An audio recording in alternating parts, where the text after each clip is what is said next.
Hello everyone, we are on the last chapter for this course, which talks about managing systems and support and security. Managing system support and security. Some of the objectives that we need to focus with this one is to be able to show and describe the different user support activities, including training and help desk. What are the different types of maintenance?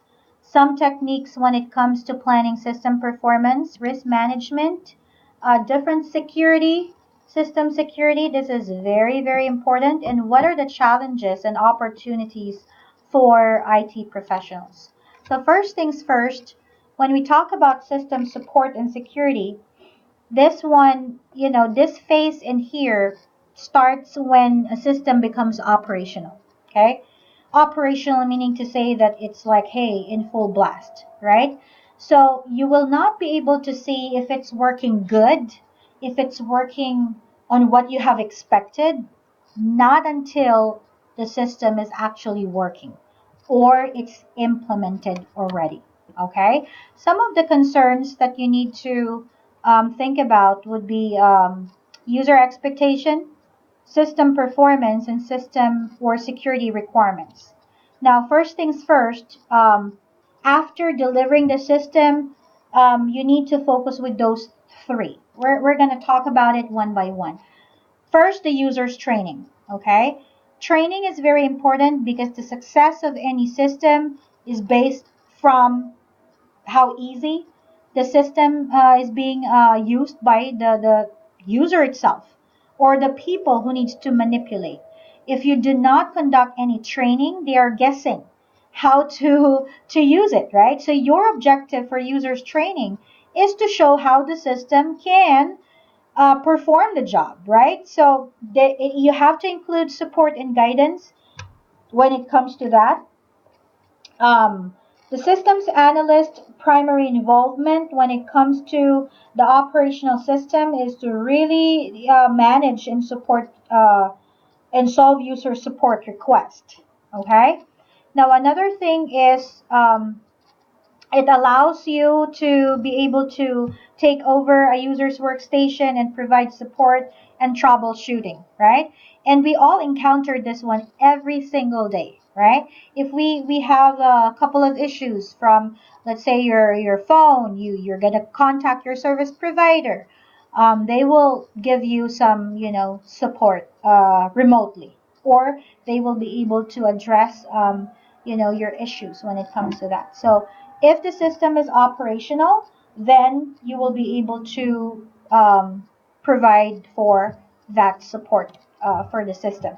Outsourcing issues, okay? Some of the issues that you can think about for this one would be phone wait times, right? You experience that you are on the phone waiting for like 40 minutes, 45 minutes.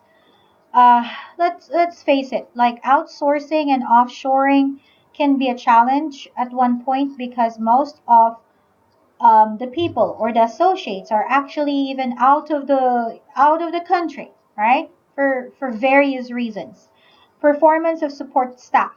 If not, they are not 100% knowledgeable to it, then it's gonna be a struggle.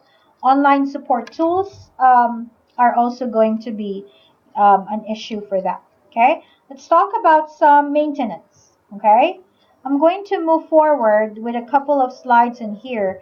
In this view or in this screen that you see, the total cost of operating an information system includes operational and maintenance cost. As I've mentioned on my last discussion, I believe that was in lesson 10, total cost of ownership does not only include hard cost, but it also includes soft cost, right? Including management, fees, and things like that, including maintenance cost. So if you can see, the green color are relatively constant, while the maintenance cost on the purple color vary over time because it can be higher, right? Once you maintain something, then sometimes there are months or there are days that you don't need to fix something. You don't have to maintain. So this one is a table showing information systems maintenance depends on the type of maintenance and the age of the system, right? I would say the longer that you use the system itself, the more that you realize, there are certain areas that you need to revise, that you need to maintain, so the maintenance cost will be a lot higher. Okay? So take a look at some discussions regarding adaptive maintenance, corrective maintenance, but I am going to, cover a couple in here. So when we talk about corrective maintenance, it includes changes to correct errors. Okay, so I want to emphasize that. When we talk about adaptive maintenance, this one satisfies the new system's requirements, and perfective maintenance, so you can see in here, makes the system more efficient. Okay, so again, corrective maintenance, this one includes changes to correct errors. Adaptive maintenance satisfies new systems requirements, and perfective maintenance makes the system more efficient. Okay? Adaptive and perfective maintenance changes often are called enhancements. Okay? Preventive maintenance is performed to avoid future problems. Makes sense, right? You want to prevent something to happen. So you are, trying to save some cost, right? When it comes to really tracking, right? You want to prevent it. It's like you and you don't want to get sick. You're trying to prevent it by what? By doing certain stuff, right? A typical maintenance process resembles a miniature version of the system's development life cycle.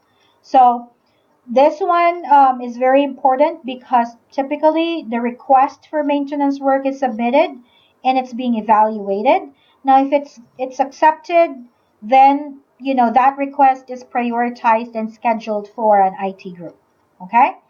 Corrective maintenance projects occur when a user or an IT staff member reports a problem. So you cannot just correct something. Again, corrective maintenance includes changes to correct errors, right? You won't be able to do corrective maintenance projects if you won't be able to what? To identify what are the different problems that you encounter. It starts from the request itself. Okay? So, in contrast to corrective maintenance, adaptive, perfective, and what's the last one? The preventive maintenance, they always follow organizations, the standard maintenance procedure, should I say. Okay? So, those are just the difference between, a couple of things that you have to think about. Okay? Now, another thing that I would also like to emphasize when it comes to this chapter would be security. Okay? So, security is one vital part of every information system. Okay?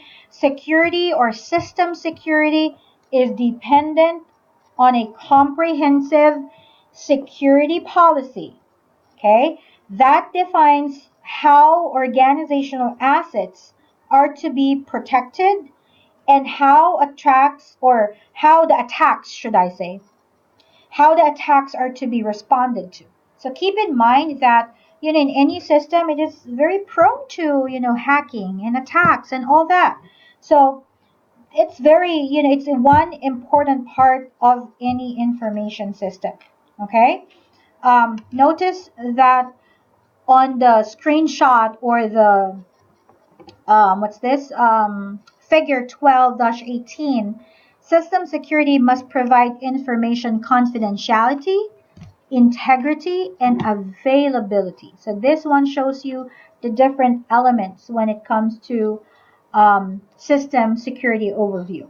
Okay. Now, a couple of things again. Some examples, some of the threats. I know you've heard, a lot when it comes to hacking and attacks, excuse me. But these are just some examples when it comes to, you know, um, different categories. Let's say a software attack, which is very popular, of course. It can be destructive. It can be a virus, right? That can actually just wash out or just remove everything that you have. So information will just be gone or just being transferred, right? Another threat category that I would like to emphasize in here is human error, right? If you accidentally delete the file, but quite honestly, for me, as an IT individual, you need to make sure as much as possible to secure everything that you have. I know that human error cannot be avoided, but it can be what? It can be prevented too. I mean, if you accidentally delete a file, right? You would most likely question, like, is there a backup for that? You know, things like that. So it's also something that you need to consider when it comes to, having your system secured. Aside from that, of course, if technology becomes obsolete, right, we need to change it. And it's vulnerable to attacks because of what? It's outdated, right? It's not, it cannot even keep up with, what you're using. It's so slow, very difficult to use, very difficult to operate, right? So it's very prone to attacks and, things like that. Other examples, of course, who are the attackers? Of course, the terrorist, cyber terrorist, right? Hacker. I know that hacker can be a white hat hacker or a black hat hacker, right? Do not ask me if I know how to hack because that can be a different, different, what's that story to tell, right? But that's a very interesting topic to discuss with. It's very close to my heart because, you know, you won't be able to really see if the system is perfect, close to perfection. I don't think there's a perfect software, but what I'm saying is you won't be able to test a system or a software if you don't let one person to hack it.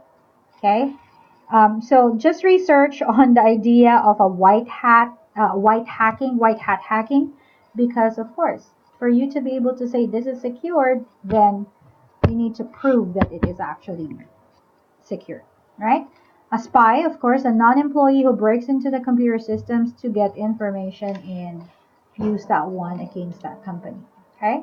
Dumpster diving, of course, this one is just, having those valuable information can compromise the system itself, right? Some other examples would be phishing as in phishing, because this one is like more of like a deceiving website or some sort of like, oh, we need your information so that they could obtain your routing number, your username, your password, and things like that. So sniffing, of course, spam and spoofing and all that. But those are just examples when it comes to, different forms, right? So take a look at those, okay? Now, we also talk about risk management and different security levels on this section. So take a look at those. I think that has been covered, informally to other chapters. But nowadays, I would say because of the advancement of technology that we have, backup and recovery is very, very vital information to make it secured, right? It includes, of course, storing backup away from the business location, and the ever popular cloud based storage is just growing so rapidly. So, this is just an example when it comes to comparison of continuous backup methods. Um, I would say this is like something that will go forward because it grows rapidly, the cloud based storage, and things like that. Um, Obsolescence. Some of the factors that indicates obsolescence would be, of course, if adaptive and corrective maintenance are increasing steadily. So that means you're trying to correct and you are shelling more money, then what will happen? You would know that, hey, it's better to actually buy something new, right? To be able to keep up, right? Some software packages are just not enough when it comes to providing services. Let's face that, right? The last portion of this chapter shows you different opportunities and challenges when it comes to IT professionals, right? Um, Many IT experts predict some intense competition in the future, of course. Um, but facing challenges, top IT priorities will be safety and security of all corporate operations, some of the environmental concerns, and bottom line, the TCO, right? As an IT professional, you should have a strategic career plan, and it has to include long term goals and intermediate milestones. So, one element for that, or one important element of a personal strategic plan, is what? Acquisition of IT credentials and certifications that document specific knowledge and skill. Um, and a lot of IT industry leaders offer certification. So that is just something that you need to consider moving forward. And please make sure to check your graded items folder for the things that you needed to submit in class. And if you have any question, as always, please reach me to my Palm Beach State email. And if you can use your Palm Beach State email when communicating, that would be great. Okay, you have a great day and review for your finals. Good luck.